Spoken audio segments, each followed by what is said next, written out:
నమస్తే న్యూస్ 360కి స్వాగతం. నేను సంధ్య. అసెంబ్లీ శీతాకాల సమావేశాలు డిసెంబర్ మొదటి వారంలో నిర్వహించాలని రాష్ట్ర ప్రభుత్వం భావిస్తోంది. కీలకమైన బిల్లులకు ఆమోదం తెలపడంతో పాటు ప్రధాన అంశాలపై అసెంబ్లీలో చర్చించే అవకాశం ఉంది. వాస్తవానికి అక్టోబర్ చివరి వారంలోనే ప్రత్యేక అసెంబ్లీ సమావేశాలు నిర్వహించాలని సర్కార్ భావించింది. అయితే ఈ నెల మొదటి వారంలో అసెంబ్లీ స్పీకర్, మండలి చైర్పర్సన్, ఇతర అధికారులు విదేశీ పర్యటనకు వెళ్లారు. దీంతో అసెంబ్లీ నిర్వహణ వాయిదా పడింది. వచ్చే నెల మొదటి వారంలో తెలంగాణ అసెంబ్లీ సమావేశపరచాలని సర్కార్ సూత్రప్రాయంగా నిర్ణయించినట్టుగా తెలిసింది. రాష్ట్ర ప్రభుత్వం ఏడాది కాలంలో చేపట్టిన అభివృద్ధి సంక్షేమ కార్యక్రమాలను ప్రజల ముందుకు తీసుకురాబోతున్నారు. అసెంబ్లీ సమావేశాలు, ఇతర నిర్ణయాల కోసం త్వరలో కేబినెట్ సమావేశం నిర్వహించబోతున్నట్టు సమాచారం. ఇప్పటికే ఏడాది పాలన పూర్తయిన సందర్భంగా ప్రజా విజయోత్సవ సభలను ప్రభుత్వం నిర్వహిస్తోంది. ఏడాదిలో చేపట్టిన కార్యక్రమాలపైన అసెంబ్లీలోనూ చర్చించనున్నారు. ఇక లగచర్ల ఘటన, భూసేకరణలో గత ప్రభుత్వం అమలు చేసిన విధానాలు ఇప్పుడు రాష్ట్ర ప్రభుత్వ విధానాన్ని సమావేశాల్లో స్పష్టం చేసేందుకు సిద్ధమవుతోంది రేవంత్ సర్కార్.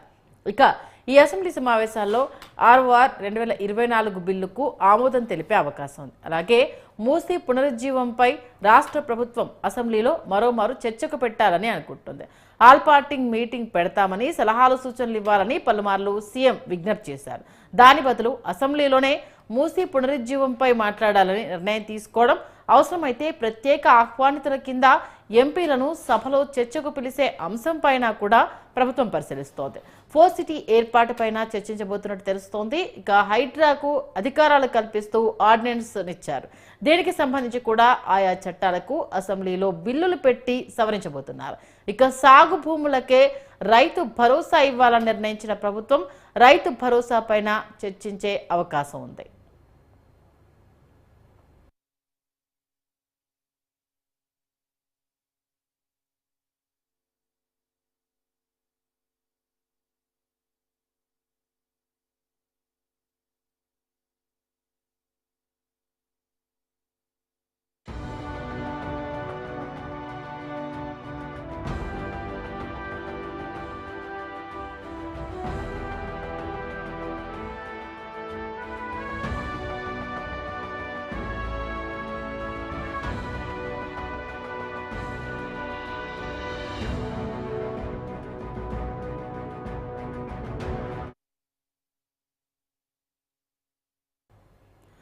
మొత్తానికి శీతాకాల అసెంబ్లీ సమావేశాలకు తెలంగాణ ప్రభుత్వం సిద్ధమవుతోంది. ఈ నేపథ్యంలో చేయాల్సిన కార్యక్రమాలకు సంబంధించి ఇప్పటికీ కార్యాచరణ రూపొందించడం జరిగింది. అనేక కార్యక్రమాలకు సంబంధించి ప్రజల్లోకి చర్చ వెళ్ళాలి అంటే ఇక అసెంబ్లీ సమావేశాలే మంచి అవకాశం అంటూ కూడా ప్రభుత్వం నిర్ణయానికి రావడం జరిగింది. ఇక స్పీకర్, డిప్యూటీ స్పీకర్ ఇద్దరు కూడా అవైలబుల్లోకి రావడంతో ఇక శీతాకాల అసెంబ్లీ సమావేశాలు నిర్వహించేందుకు సన్నద్ధమవుతోంది. మరి ఎప్పుడు నిర్వహించబోతున్నారు? అనేక అంశాలకు సంబంధించి చర్చకు తీసుకొచ్చే ప్రయత్నం చేస్తున్నారు. దీంతో పాటు వినూత్నంగా ఎంపీలను కూడా సభకు పిలిచేందుకు ఆలోచన చేస్తున్నట్టుగా తెలుస్తుంది. ఇక ఓవరాల్ గా డీటెయిల్స్ అందించడానికి మా ఇన్పుట్ ఎడిటర్ రాజమౌళి లైవ్ లో అందుబాటులో ఉండడం జరిగింది. రాజమౌళి, శీతాకాల అసెంబ్లీ సమావేశాలకు సంబంధించి అయితే పెద్ద ఎజెండానే పెట్టుకోవడం జరిగింది. అందులోనూ 1 year కావస్తున్న నేపథ్యంలో ఇక ప్రభుత్వానికి సంబంధించిన అన్ని అంశాలు ఒకే సభలో ప్రజలందరికీ తెలిసేలాగా ఒక మంచి ప్రణాళికతో ముందుకెళ్తున్నట్టు క్లియర్ గా తెలుస్తుంది. ఓవరాల్ డీటెయిల్స్ తెలియజేయండి. మొత్తం మీద తెలంగాణ ప్రభుత్వం ఏర్పడి డిసెంబర్ 7 నాటికి సంవత్సరం కానుంది. ఈ సంవత్సరం కానున్న నేపథ్యంలో డిసెంబర్ 9న అంటే డిసెంబర్ 9న అసెంబ్లీ సమావేశాలు పెట్టి దాంట్లో వాడివేడిగా చర్చించి తెలంగాణ ప్రజలకు కాంగ్రెస్ ప్రభుత్వం అంటే కాంగ్రెస్ పార్టీ ఇచ్చిన మాటలేంది, చేతలేంది అనేది చర్చించడానికి, చూడడానికి కూడా వీలున్నట్టుగా తెలుస్తుంది. అయితే డిసెంబర్ 7 నుంచి అసెంబ్లీ సమావేశాలు పెట్టడానికి సన్నద్ధాలు జరుగుతున్న నేపథ్యం ఉంది. అయితే ఓఆర్ఆర్ చట్టాన్ని ఆమోదించుతారు ఈ అసెంబ్లీలో అనేది కూడా గణనీయంగా అంటే తెలుస్తుంది. అయితే రైతు కులగణ సర్వేపై కూడా చర్చించి దీన్ని బిల్ పాస్ చేయాలంటూ కూడా తెలంగాణ ప్రభుత్వం చూస్తున్నట్టుగా తెలుస్తుంది. అయితే మహారాష్ట్ర ఫలితాల తర్వాత మాత్రమే మంత్రివర్గ విస్తరణ కూడా ఉండబోతున్నట్టుగా తెలుస్తుంది. ఎందుకంటే ఇప్పటికే సంవత్సరం కాలం అవుతుంది మంత్రివర్గ విస్తరణలో. ఇప్పటికే 10 మంది మంత్రులు ఉన్నారు కాబట్టి దానికి సంబంధించి మహారాష్ట్ర ఎన్నికల నేపథ్యంలోనే దానికి ఫలితాల నేపథ్యంలోనే మంత్రివర్గ విస్తరణ కూడా ఉండబోతుంది. డిసెంబర్ 7తో రేవంత్ రెడ్డి సర్కారుకు సంవత్సరం ముగియనున్న కాలంలో ఈ సంవత్సరానికి సంబంధించి తెలంగాణలో ఎలాంటి పనులు చేపట్టాలి, 6 గ్యారెంటీలకు సంబంధించి ఎన్ని విడుదల చేశాం, రైతు భరోసా ఇలాంటివి కూడా. ఇక ఇదే లోపు అయితే ఏడులోపు పూర్తి అయితే మంత్రివర్గం వస్తుండే అవకాశం ఉన్నట్టు. అయితే రాష్ట్ర పంచాయతీ ఎన్నికలకు సంబంధించి అయితే మొత్తం మీద పంచాయతీ ఎన్నికలకు సంబంధించి ప్రభుత్వం కూడా కసరత్తు చేస్తుంది. ఏదైనా ఎన్నికలకు వెళ్ళే ముందటనే రైతులకు కావచ్చు, లేకుంటే వృద్ధులకు, వితంతువులకు వీళ్ళందరికీ కూడా ఆసరా పింఛన్తో పాటు రైతు భరోసా ఇవన్నీ కూడా మొత్తం మీద ఆమోదింప చేసే ఎలక్షన్కు అంటే ముందు పకడ్బందీ చర్యలో భాగంగా ముందస్తు ప్రణాళిక ప్రకారమే సీఎం రేవంత్ రెడ్డి చెప్పారు. మిమ్ముల లోకల్లో ఉన్న లోకల్ బాడీ ఎలక్షన్లో ఒక్క సీటు కూడా రానివ్వమని శపథం చేసిన నేపథ్యంలోనే ఇదంతా కూడా ముందస్తు చర్యలో భాగంగానే ఏదైతే పంచాయతీ ఎన్నికలకు ముందు వెళ్తున్న నేపథ్యంలో ఇవన్నీ కూడా చర్చించి అన్ని ఆమోదించబజేసి అందరికీ పంచే వెళ్తారని తెలుస్తుంది. దీనికి ప్లస్ అంటే తెలంగాణ ప్రభుత్వానికి ప్లస్ లోపల వెళ్తుంది కాబట్టి దీనికి శుభసూచకం అని చెప్తుంది. ఇక ఇదంతా ఒక ఎత్తు అయితే దీని లోపల కొండపోచమ్మ సాగర్ దగ్గరలో ఉన్నటువంటి హరీష్ రావు ఫామ్ హౌస్కు సంబంధించి విచారణ కూడా జరిపిస్తున్నట్టుగా తెలుస్తుంది. ఇదే నేపథ్యంలోనే ప్రభుత్వం ఆచితూచి ముందుకు అడుగు వేస్తున్నది. అంటే ఒక్కొక్కరి అంటే ఇప్పటి వరకు మనం చూసాం హైడ్రాకు సంబంధించి తెలంగాణ లోపల ఉన్నటువంటి అంటే బినామీ పేర్లతో కావచ్చు సంబంధించి ప్రతి ఒక్కటి అంటే ఇల్లీగల్గా కట్టినటువంటి ఇల్లీగల్గా జరిగే దందాలకు ఇవన్నిటికి కూడా మొత్తం మీద తెరపడనుంది. ఇప్పటికే హైడ్రాకు సంబంధించి స్పెషల్గా హైడ్రాను తీసుకురావడం జరిగింది, చట్టబద్ధత చేయడం జరిగింది. హైడ్రా తోటి ఇప్పటి వరకే చాలా అంటే ప్రభుత్వ భూములు కావచ్చు, ప్రభుత్వ ఆస్తులు కావచ్చు వెలికి తీసుకురావడం జరిగింది. ఈ నేపథ్యంలోనే తెలంగాణ ప్రభుత్వం ఆచితూచి వ్యవహరించి ముందుకు సాగడంలో నిబద్ధతగా ముందుకు వెళ్తుందని తెలుస్తుంది. ఇప్పుడు రేవంత్ రెడ్డి సర్కార్లలో ఉన్నటువంటి మంత్రులు కూడా ఒక్కొక్కరుగా ప్రతి ఒక్కరు అంటే చాణక్యలాగా ముందుకు వెళ్లే మంత్రులు ఉన్నారు. ఆ మంత్రులు ప్రతి ఒక్కరు కూడా తెలంగాణ రాష్ట్ర ప్రజలకు ఏం కావాలి, ఎలా అయితే బాగుపడుతుందనే నేతృత్వంలో మంత్రులందరూ కూడా ఆలోచిస్తున్నారు. ఇక ఉన్న మంత్రులు కూడా ఒక్కొక్కరు కూడా నెంబర్ 1 మంత్రులుగా పేరు పొందిన వాళ్ళే ప్రతి ఒక్కరు కూడా అనేది తెలంగాణ ప్రభుత్వంలో ముందు సీఎం రేవంత్ రెడ్డి చాటి చెప్పడం జరిగింది. ఈ నేతృత్వంలో తెలంగాణలో మాత్రం రాష్ట్ర ప్రభుత్వాన్ని ఎవరు కూడా విడదీయలేరు, ఎవరు కూడా ఏం చేయలేరు అనే సంకేతాలు ముందుగానే ఇస్తున్నారు. ఎందుకంటే రైతులకు ఉద్యోగాలకు సంబంధించి ఇలా రైతులకు కావచ్చు, లేకపోతే నిరుద్యోగులకు కావచ్చు, ఉద్యోగ కల్పనలో ఇప్పటికే 50,000 ఉద్యోగాలు ఇచ్చాం 10 నెలల్లో 11 నెలల్లో అని చెప్పడం జరిగింది. మరిన్ని కూడా రాబోతున్నాయని చెప్పి మొత్తం మీద ఇప్పుడు డిసెంబర్ 9 తారీఖున అసెంబ్లీ సమావేశాలు పెట్టిన నేపథ్యంలో అసెంబ్లీ మాత్రం వాడివేడి చర్చ సాగుతుంది. ఇంకా తెలంగాణకు రైతులకు కావచ్చు, ఉద్యోగాలకు కావచ్చు అందరికీ ఎలాంటి సమకూర్చాలి, ఎలాంటిది ఉండాలని చెప్తే మొత్తం మీద ఏదైతే భూమాత పేరు పైన తీసుకురావటువంటి తెలంగాణ పోర్టల్ను బంద్ చేసి భూమాతగా అభివృద్ధి ఇస్తున్నారు. దీనికి సంబంధించి చట్టాన్ని కూడా రైతుల కళ్ళలో ఆనందం చూడడానికి ఇప్పటికే భూమాతకు సంబంధించిన దాన్ని ముందుకు తీసుకొస్తే కనుక ధరణి పోర్టల్ అనేది పడిపోతుంది. కానీ ధరణి పోర్టల్లో రైతులకు మేలు జరగలేదు. ఇప్పటి వరకు అయితే మాత్రం రైతులు కన్నీళ్లు కరుస్తున్నారు. ప్రతి ఒక్కరు ఎవరి భూమి ఎక్కడుందో తెలియకుండా ఎక్కడో ఉన్నోడికి నా భూమి కట్టబెడుతున్నారు, రైతులు బాధపడుతున్నారు. అవందరికి కూడా ఆ సుఖశాంతాలతో ఉండాలని చెప్పేసి ధరణి పోర్టల్ను భూమాతగా మారుస్తున్న నేపథ్యం ఉంది. ఇక 6 చట్టాన్ని కూడా వెసులుబాటు తీసుకురానున్న నేపథ్యంలో రైతుల కళ్ళలో ఆనందం చూడాలి ఈ కాంగ్రెస్ ప్రభుత్వం అనేది ఉద్దేశంగా ఈ అసెంబ్లీ సమావేశాలు పెడుతున్నట్టుగా మనకు తెలుస్తుంది. సంధ్య, అలాగే రైతు భరోసాకు సంబంధించి కూడా చాలా రకాల మార్పులు చేర్పులు చేయబోతున్నారు సాగు భూమికి సంబంధించి. అలాగే ధరణిలో అంటే ఇప్పుడు పోర్టల్ చేంజ్ అయిపోతున్న నేపథ్యంలో అర్హులైన వాళ్ళకే ఇవ్వాలి అన్న అంశంతో పాటు మరికొన్ని బిల్లులను తీసుకురావడము, దాంతోపాటు ఆల్ పార్టీ మీటింగ్ పెడదామనుకున్నాం. ఇక దానికి ఎవరు వచ్చే అవకాశం ఉంటుంది ఉండదు తెలియదు కాబట్టి అసెంబ్లీలోని అన్ని అంశాలకు సంబంధించి అంటే ఈ 1 ఇయర్లో ఏమేం చేశామన్న విషయాన్ని పార్టీల దృష్టికి తీసుకెళ్తూ ప్రజల దృష్టికి తీసుకెళ్లాలని అనుకుంటున్నారు. వినూత్నంగా ఎంపీలను కూడా సభకు పిలిపించి చర్చలో కూర్చోబెడదామంటూ కూడా ఒక ఆలోచన చేస్తున్నట్టుగా తెలుస్తుంది. మరి ఈ అంశం ఎంతవరకు ముందుకెళ్ళగలుగుతుంది? అలాగే విజయోత్సవ సభలు నడుస్తున్న నేపథ్యంలో ఖచ్చితంగా ఇప్పుడు అసెంబ్లీ సమావేశాలను తాము చేసిన కార్యాచరణను ఎలా జనాల్లోకి తీసుకెళ్తున్నాము, రాబోయే రోజుల్లో ఏ ప్రణాళికతో ముందుకెళ్తున్నామన్న నేపథ్యంలోనే నిర్వహించేందుకు సన్నద్ధమవుతున్నారనేది క్లియర్గా తెలుస్తోంది. ఈ నేపథ్యంలో ఇంకా ఏ అంశాలను ప్రాతిపదికగా తీసుకొని ముందుకెళ్లే అవకాశం ఉంది? సంధ్య, మొత్తం మీద రైతుల కళ్ళలో ఆనందం చూడడానికి 2 లక్షల రుణమాఫీ పేరుతో ముందుకు రావడం జరిగింది. 500 సిలిండర్కు అంటే ఎక్కడ ఏ రాష్ట్రంలో ఇప్పటి వరకు భారతదేశంలో ఎక్కడ 500 సిలిండర్లు అని లేదు. ఇక్కడ తెలంగాణ ప్రభుత్వం 500 సిలిండర్తో పాటు రైతులకు ఉచిత విద్యుత్ 200 యూనిట్ల వరకు అంటే ప్రతి గృహ నిర్వహణకు సంబంధించి 200 యూనిట్ల కరెంటును ఉచితంగా ఇవ్వడం జరుగుతుంది యూనిట్ల వరకు. ఈ నేపథ్యంలో రైతుల కళలో ఆనందం చూడడానికి రైతు భరోసా పేరు చెప్పిన 15,000 రూపాయలు అంటే ఎకరాన 15,000 రూపాయలు ఇస్తే ఇప్పటికే తడిచి ముద్దవుతుంది, భారం పడుతుంది రాష్ట్రం మీద. కాబట్టి ఇప్పుడు ఈ గత ప్రభుత్వంలో జరిగినటువంటి అవినీతి అక్రమాలు లేకుండా ఇప్పుడు స్వచ్ఛందంగా ప్రతి గ్రామంలో ప్రతి ఒక్కరు అంటే ఎమ్మెల్యే కావచ్చు, ఆ జిల్లా మంత్రి కావచ్చు, ఆ సంబంధించి ఆ మండల అధికారులు లేదంటే గ్రామ అధికారులతో పాటు అంటే ప్రతి ఒక్కరు సర్పంచ్తో వార్డు మెంబర్తో ప్రతి ఒక్కరికి కమిటీ ఏర్పాటు చేసి ఎవరికి ఎంత భూమి ఉంది, ఎన్ని ఎకరాల వరకు దీని కటాఫ్ డేట్ పెడతామనేది ఒక కమిటీ నిర్ణయిస్తుంది. దానికి బట్టి విక్రమార్క చైర్మన్గా ఉన్న నేపథ్యం ఉంది.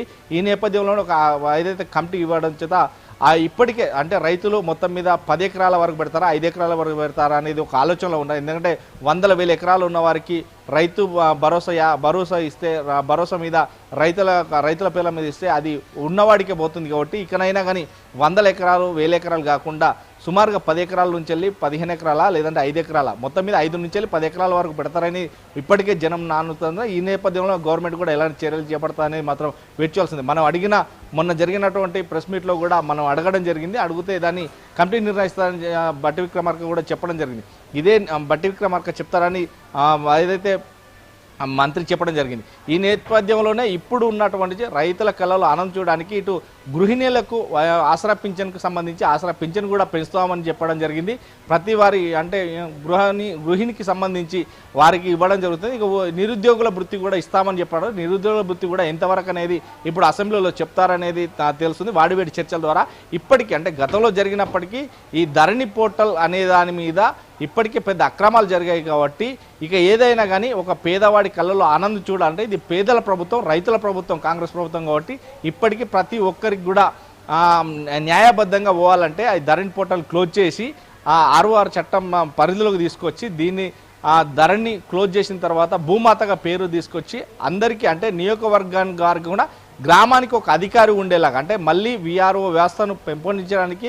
ఎందుకంటే ఇప్పుడు ఉన్నటువంటి ప్రభుత్వం అంటే గతంలో ఉన్న ప్రభుత్వంలో విఆర్ఓ చట్టాన్ని రద్దు చేయడం జరిగింది. వారిని వేరే వాటికి ఇవ్వడం జరిగింది. ఈ నేపథ్యంలో మళ్ళీ విఆర్ఓలకు సంబంధించి ప్రతి గ్రామంలో అప్పుడే పరిష్కారం అయ్యే రకంగా కాంగ్రెస్ ప్రభుత్వం చేస్తున్నట్టుగా మనకు తెలుస్తుంది. మొత్తం మీద ఏదైనా తెలంగాణ లోపల రైతులకు కావచ్చు, ఉద్యోగస్తులకు కావచ్చు, అంటే ఉద్యోగస్తులకు కావచ్చు, ప్రతి ఒక్కరికి అంటే ఈ ప్రభుత్వం బేష్ అనిపించుకునేలా ముందుకు సాగాలన్నదే సీఎం రేవంత్ రెడ్డి మంత్రుల ఉద్దేశం అన్నట్టుగా మనకు తెలుస్తుంది. సంధ్య, అలాగే మూసీ పునరుజ్జీవనం, హైడ్రా ఈ 2 ప్రాజెక్టులు ప్రస్తుతం తెలంగాణలో ఎంత హాట్ టాపిక్ అయిన విషయం మనందరికీ తెలిసిందే. ఈ నేపథ్యంలో ప్రధానంగా అసెంబ్లీ సమావేశాల్లో ఈ 2 అంశాలకు సంబంధించి అంటే ప్రభుత్వం ఏమనుకుంటుంది, ప్రతిపక్షాలు ఎందుకు అడ్డుపడుతున్నాయన్న విషయానికి సంబంధించి కూడా ఖచ్చితంగా చర్చ జరిగే అవకాశం ఉంటుంది. ప్రభుత్వ ఉద్దేశం ప్రజలకు తీసుకెళ్లాలంటే అసెంబ్లీ అంటే సమావేశాలే వేదికగా అంటూ కూడా సీఎం ఆలోచన చేస్తున్నట్టుగా తెలుస్తుంది. ఇప్పుడు మూసీ పునరుజ్జీవనానికి సంబంధించి చూస్తే అటు బీఆర్ఎస్ బీజేపీ ఏకమై దానికి సంబంధించి ఎంత రార్థాంతం చేస్తున్నాయో చూస్తున్నాం. మరి దీన్ని ఎదుర్కొనేందుకు ఎలా ముందుకెళ్తారని అనుకోవాలి? సంధ్య, మొత్తం మీద మనం చూసాం ఏదైతే హైడ్రా పేరుతోటి అంటే ప్రభుత్వానికి చెందిన భూములలో అనేకృతమైపోతున్నాయి. ఎక్కడ కూడా పర్మిషన్ లేకుండా కావచ్చు. నాలాలు చూసాం మనం హైదరాబాద్లో చినుకు పడితే చిత్తడిలాగా తయారైంది. కానీ ఎక్కడ వేసిన గొంగడి అక్కల్లాగే గతం ప్రభుత్వం చేసింది. నాలాలన్నీ పునరుజ్జీవనకు లేదు. మొత్తం మీద హైడ్రా పేరుతోటి ఇప్పుడు తెలంగాణ ప్రభుత్వం వచ్చినాక హైడ్రా పేరుతో ముందుకు వచ్చి ప్రభుత్వ భూములను ఆక్రమించిన వాళ్ళు కావచ్చు, చెరువులు కుంటలు కావచ్చు, లేదంటే డ్రైనేజీలు కావచ్చు, ఇవన్నీ ఆక్రమించిన వారిని ఖచ్చితంగా చర్య తీసుకుంటామని ముందుకు వెళ్ళడం జరిగింది. దీనికి సంబంధించి హైడ్రా కమిషనర్ రంగనాథ్ను కూడా నియమించడం జరిగింది. ఒక మోస్ట్ బెటర్ అధికారిని నియమించడం జరిగింది. ఈ నేపథ్యంలోనే ఎవరైతే గతంలో అంటే గత 20 సంవత్సరాలుగా నివసిస్తున్నారో వారిని ఏమనుకుంటా వారు ఉండడానికి నివాస స్థలాలు కూడా ఏర్పాటు చేస్తామని మనం చూసాం. ఏదైతే డబుల్ బెడ్రూమ్లు కూడా ఇవ్వడం జరిగింది. ఆ గత ప్రభుత్వం ఏదైతే డబుల్ బెడ్రూమ్కి సంబంధించి కట్టడం వరకే తప్ప ఇవ్వడం వరకు లేదు. కానీ ఇప్పుడు ఆ కట్టిన డబుల్ బెడ్రూమ్లను పేదలకు పంచడం జరుగుతుంది. మళ్ళీ ఒక్కొక్క నియోజకవర్గానికి సంబంధించి కావచ్చు, హైదరాబాద్ సిటీలో కావచ్చు డబుల్ బెడ్రూమ్లు శాంక్షన్ చేస్తున్న నేపథ్యం ఉంది. ఏదైతే మూసీ నదికి సంబంధించి ఇక హైడ్రాకు సంబంధించి ఇవన్నీ చేస్తూ ఉంటే అది దళార్లకు సంబంధించింది. మొత్తం మీద ఒక మాఫియాకు సంబంధించింది అనే చెప్పొచ్చు. ఆ మాఫియాను కొల్లగొట్టి ప్రభుత్వ భూములకు సంబంధించి ప్రభుత్వం రాబట్టుకొని పేద ప్రజలకు కావచ్చు, లేదంటే ప్రభుత్వానికి కావచ్చు అధీనంలో తీసుకోవాలని గతంలో కూడా సీఎం రేవంత్ రెడ్డి చెప్పినటువంటి మాటలు మనం చూసాం. కానీ ఇప్పుడు ఏదైతే మూసీ ప్రక్షాళన మనం చూసాం. సుందరీకరణకు సంబంధించి ఇప్పుడు మనం చూసాం. గతంలో సుందరీకరణకు సంబంధించి మూసీ నది సుందరీకరణ అనేది బీఆర్ఎస్ ప్రభుత్వమే చెప్పినటువంటి మాట. కానీ ఇప్పుడు ఎందుకు అడ్డుపడుతున్నారు అనే దానికంటే గత ప్రభుత్వం ఏం చేసినా కానీ నడిచింది. ఇప్పటి ప్రభుత్వం ఏదైనా చేద్దామంటే దానికి అడ్డుపడకుంటే మనకు మడగల లేకుండా పోతాని. కానీ ఇక్కడ రేవంత్ రెడ్డి మాట మాత్రం ఏదైతే మూసీ నది ప్రక్షాళనకు చేపట్టిన నేపథ్యంలో ఉందో కాళేశ్వరం జలాలను కూడా ఆ మూసీ నది ప్రక్షాళన చేస్తే ఇప్పుడు బాగుంటాయి. ఇక్కడ నుంచి హైదరాబాద్ అవతల నుండి మళ్ళీ నల్గొండ వరకు వెళ్ళాలంటే మూసీ నదిని మనం చూస్తున్నాం ఎంతంటే మురుగు వాటర్ అక్కడ ఏదైతే వర్షాకాలం సీజన్లో పాములు పురుగులు తేళ్లు వస్తున్న సందర్భం చాలా మంది ప్రాణాలు పోయిన సందర్భం ఉంది. ఆ వాసనకు మలేరియా టైఫాయిడ్ లాంటి జ్వరాలు తోటి మృత్యువాత పడ్డ సంఘటనలు చూసాం. కానీ వాళ్ళందరినీ కూడా ఖాళీ చేయించి అదంతా మూసీ నది ప్రక్షాళన చేయడానికి అదంతా కూడా గవర్నమెంట్ సంబంధించిందే. ఎక్కడ కూడా ప్రైవేట్ భూములు లేవు కాబట్టి ఒకవేళ ప్రైవేట్ భూములు ఉన్నా కానీ తీసుకొని వారికి గవర్నమెంట్ ఆధీనంలో ఉన్న భూములు ఇస్తారు, లేదంటే వారికి డబుల్ బెడ్రూమ్లు కట్టిస్తారు పేదవారికి అనేది చెప్తారు. ఇప్పటికే సగం మంది పేదవారు వెళ్ళిపోయారు. కానీ ఇక్కడ గవర్నమెంట్ ఎదిరియకుంటే మనకు మనుగడ లేదని చెప్పేసి ఏదో షాక్ తోటి కుంటి షాక్ తోటి పోతుంది. ఎందుకంటే రేవంత్ రెడ్డి వస్తే అదంతా రియల్ ఎస్టేట్ అయితే ఎందుకు రియల్ ఎస్టేట్ అయితే అది సుందరీకరణకు సంబంధించి ఇదంతా చేసిన తర్వాత కూడా బీజేపీ అధికారులు కూడా మేము మూసీ నది ప్రక్షాళనకు అడ్డు కాదు, కానీ పేదల ఇళ్లను మాత్రం కూల్చొద్దు అనేది అంది. పేదల ఇళ్ళు కూల్చినా కానీ దాన్ని చర్చించడానికి అసెంబ్లీ ఉంది. అక్కడ ఎవరికి ఏమి ఇస్తామనేది వాదోపవాదనల తర్వాత అక్కడ చర్చలు కొనసాగుతాయి. వారికి ఏం చేస్తామనేది నిరూపిస్తామని చెప్తున్నారు. కానీ బీజేపీ అధికారులు బీజేపీ నాయకులు కూడా అక్కడ వెళ్ళడం చేత ఎక్కడ కూడా అడ్డుపడలేదు బీజేపీ. కానీ కావాలనే బీఆర్ఎస్ పార్టీకి సంబంధించిన వ్యక్తులు కావచ్చు, మా ఎమ్మెల్యేలు కావచ్చు, వీరంతా కూడా అడ్డుపడడానికి మాత్రం చూస్తున్నారు. ఎవరు అడ్డుపడ్డా కానీ మూసీ ప్రక్షాళన అనేది ఆగదు, ఎవరు వచ్చినా కానీ బుల్లెదరుతో తొక్కించుకొని పోతామని కూడా సీఎం రేవంత్ రెడ్డి చెప్పడం జరిగింది. ఈ నేపథ్యంలోనే ఇక ఎవరు కూడా ఈ కామెంట్స్ ఎవరు అడ్డొచ్చినా బుల్డోజర్లతో తొక్కించుకుంటూ వెళ్తాము అని అంటే కేంద్ర మంత్రి కిషన్ రెడ్డి స్పందించడం జరిగింది. ఒక సీఎం మాట్లాడే భాష కాదు ఇది అంటూ ఖచ్చితంగా మేమే అడ్డు నిలబడతాము, ఎలా తొక్కుంటూ వెళ్తారో చూస్తామనడం జరిగింది. ఈసారి శీతాకాల అసెంబ్లీ సమావేశాల్లో అంటే రాష్ట్ర ప్రభుత్వం ఆలోచిస్తున్న విధానం ప్రకారం ఎంపీలను కూడా కూర్చోబెట్టాలి అనేసి అనుకుంటున్నారు. కాబట్టి ఇక్కడ ఎంపీల విషయానికి వస్తే కాంగ్రెస్ కి బీజేపీకి ఈక్వల్ గా ఉన్నారు. ఇటు విపక్షమైన బీఆర్ఎస్ పార్టీ కూడా స్ట్రాంగ్ గా ఉంది. కాబట్టి ఈసారి శీతాకాల సమావేశాలు వాడివేడిగా ఉండబోతున్నాయి. రసవత్తరంగా ఒకవేళ ఎంపీలను కూడా తీసుకొస్తే జరగబోతుంది అన్నది క్లియర్ కట్ గా తెలుస్తుంది. కాబట్టి మరి నిజంగా ఈసారి ఈ అంశాలకు అన్నింటికి సంబంధించి వీళ్ళందరినీ కూర్చోబెడితే ఎంతవరకు సభ సజావుగా సాగే అవకాశాలు ఉన్నాయనుకోవాలి? ఎస్ సంధ్య, మొత్తం మీద ఇక్కడ ఎమ్మెల్యేలు చూస్తే బీఆర్ఎస్ పార్టీకి సంబంధించిన ఎమ్మెల్యేలు ఇంతవరకు అంటే 20 పైన మంది చిలుకున్నా కానీ ఇక్కడ అంటే 30 దాకా ఉన్నారు. కానీ ఇక్కడ చూస్తే బీజేపీ ఎమ్మెల్యేలు ఎంతమంది ఉన్నా 8 మెంబర్స్ ఉన్నా కానీ సరిసమానంగా మాత్రం ఎంపీలు ఉన్నారు. ఈ రాష్ట్రం నుంచి ఎన్నుకోబడ్డ ఎంపీలు అంటే ప్రాతినిధ్యం వహిస్తున్నారు ఈ రాష్ట్రం నుంచి కాబట్టి వారు కూడా ఇక్కడ కూర్చోండి సభలో కూర్చొని చూస్తే ఒకవేళ ప్రభుత్వానికి ఏమైనా సలహాలు సూచనలు ఇయ్యదలుచుకుంటే ఖచ్చితంగా ఇవ్వచ్చు, మేము అటు స్వీకరిస్తాం. కానీ మాయమాటలతోటో లేకుంటే బెదిరింపులతోటో లేకుంటే అనగారిన వర్గాలతోటో ఏదో వస్తామంటే మాత్రం దాన్ని ఉపేక్షించేలేదు. మీరు మా ప్రభుత్వాన్ని కించపరిచే విధంగా కాకుండా సలహాలు సూచనలు ఇస్తే అవి స్వీకరించి ఆ దారిలోనే వెళ్తామని చెప్పడం జరుగుతుంది. ఈ శీతాకాలం సమావేశాల్లో మాత్రం ఖచ్చితంగా ఎంపీలతో పాటు ఎమ్మెల్యేలు కూడా ఉండాలి. మొత్తం మీద సభలు సహజంగా జరగాలని చెప్పేసి శ్రీధర్ బాబు కూడా చెప్పడం జరిగింది. ఈ నేతృత్వంలో మొత్తం మీద కట్టుదిట్టిన భారీ బందోబస్తు నడుమ సభ మాత్రం హోరాహోరన జరుగుతుంది. కానీ తెలంగాణలో ఉన్నటువంటి బీజేపీ పార్టీ కావచ్చు, బీఆర్ఎస్ పార్టీ కావచ్చు, ఇటు కాంగ్రెస్, ఎంఐఎం అండ్ సిపిఎం పార్టీలు ఇవన్నీ కూడా ఒక తాటిపైకి వచ్చి మాట్లాడితేనే ఇలా మేధావులు వీరందరినీ కూడా సలహాలు సూచనలు తీసుకోవాలి. ఎందుకంటే మూసీ నది ప్రక్షాళన, హైదరాబాద్ బాగోగులు ఇదంతా కూడా ఒక రాజరీకరణకు సంబంధించింది కాబట్టి హైదరాబాద్ అంటేనే ప్రసిద్ధిగాంచింది. కాబట్టి ఈ హైదరాబాద్ సుందరీకరణకు సంబంధించి ఇక్కడ ఉండే ఫ్లోరైడ్ వాటర్కు సంబంధించి ఏదైతే గతంలో చూసాం మహబూబ్ నగర్ ఫ్లోరైడ్ వాటరే ఉండే, ఇటు నల్గొండ ఫ్లోరైడ్ వాటరే ఉండే, ఈ సుందరీకరణ నేపథ్యంలో ఇవన్నీ తీసుకువెళ్ళి కాళేశ్వరం జలాలను దీనికి మళ్లించాలనే ఉద్దేశంతో ఇవన్నీ చేస్తున్నాం. కానీ ఏదో తూతు మంత్రంగా రియల్ ఎస్టేట్ కావచ్చు లేదంటే ఎవరికి కట్టబడతామని ఆ మాటలు మాత్రం మర్చిపోవాలి. ఏదున్నా ఫేస్ టు ఫేస్ మాట్లాడుకుందాం రండి, సలహాలు సూచనలు ఇవ్వాలి అని చెప్పేసి మాత్రమే ఈ సభకు అంటే శీతాకాలం సమావేశాలకు మాత్రం అసెంబ్లీ సమావేశాలకు ఒక ఎంపీలను కూడా కూర్చోబెట్టుకునవడం ఇది గొప్ప శుభసూచకం పరిణామం అనేది కూడా కొందరు అభిప్రాయపడుతున్నారు మనకు తెలుస్తుంది. Okay, thank you Rajamouli.